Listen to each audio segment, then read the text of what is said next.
2010년도쯤에 제가 서울 연희동 버스 정류장에서 이제 경험을 했던 어떤 시각적 체험 때문에 그때부터 아마 이 막이라든가 경계라든가 레이어라든가 하는 이런 어떤 단어의 의미가 저에게 왔던 것 같아요. 그때 시각적 체험에 대해서 설명을 드리자면 건물과 건물 사이에 그 무너져 내린 건축물이 있었고, 그리고 그 위에 그 파란색 그 가림막이 쌓여져 있었고, 그 앞에 바리케이트가 쳐져 있었는데 그 바리케이트에 그려진 그 조악한 그림이 있었거든요.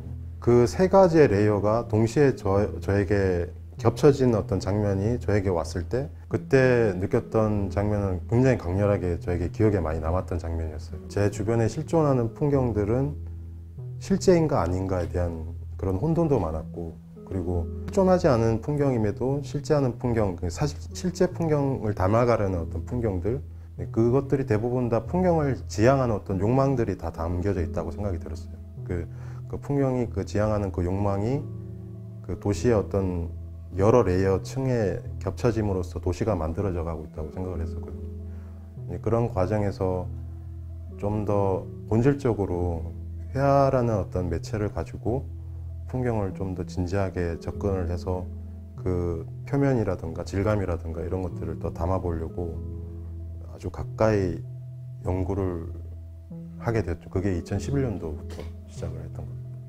작년 개인전 때 썼던 막이라는 그 단어는 레이어와 경계를 의미를 같이 갖고 있는데, 그 막의 영문으로 쓰였던 멤브레인이라는 그 단어는 사전적 의미로는 세포의 핵을 보호하는 막이거든요.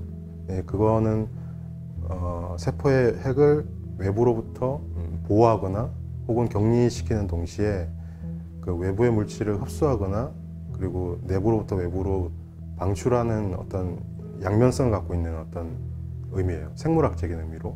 그런 의미에서 제가 규정하고자 하는 어떤 막, 풍경의 막이라는 장면들은 사전적인 의미와 그 세포의 막을 갖고 있는 그 두 가지가 동일한 어떤 선상에 있다고 생각을 했고, 그래서 이제 그 단어를 쓰게 됐고요. 물리적으로 어떤 경계를 둘러싸고 있는 막이 실제로 존재하지 않다고 하더라도 임의적으로 그 막을 둘러싸고 있는 또 다른 어떤 개체들이 분명히 있거든요. 예를 들면 덩쿨밭이라든가 아니면은 그 주변에 버려진 쓰레기 더미들 사이에 있는 이런 경계선들, 그리고 또 실제로 보이지는 않다고 하더라도 제가 그 장소에 들어섰을 때는 어느 지점에서는 이걸 막이라고 규정을 했을 때는 그거는 이제 더 이상의 물리적인 어떤 막이라는 의미로 다가오는 건 아니죠. 그림을 바깥에서 그려내고 그리고 그 그림을 갖다가 실제 그 모본이 되는 그림 풍경과 겹쳤을 때 그 풍경이 흔들리는 어떤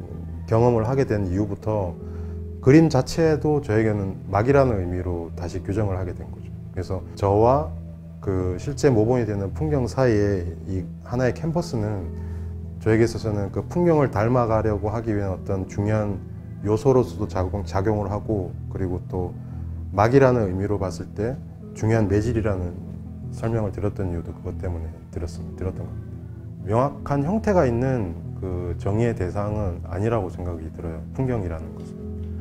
제가 어느 지점에서 사유하고 존재하느냐에 따라서 그 풍경을 닮아가려 하거나 다가가는 것, 이거 자체가 저에게는 적응의 대상이고 적응의 단계고, 제가 언제 어느 곳에 있는지, 제가 또는 이제 장소가 이주하면서 변화하는 것들에 대해서 그 마주침 속에서 관계하는 어떤 방식들이 제가 그림을 그려나가는 방식이고요.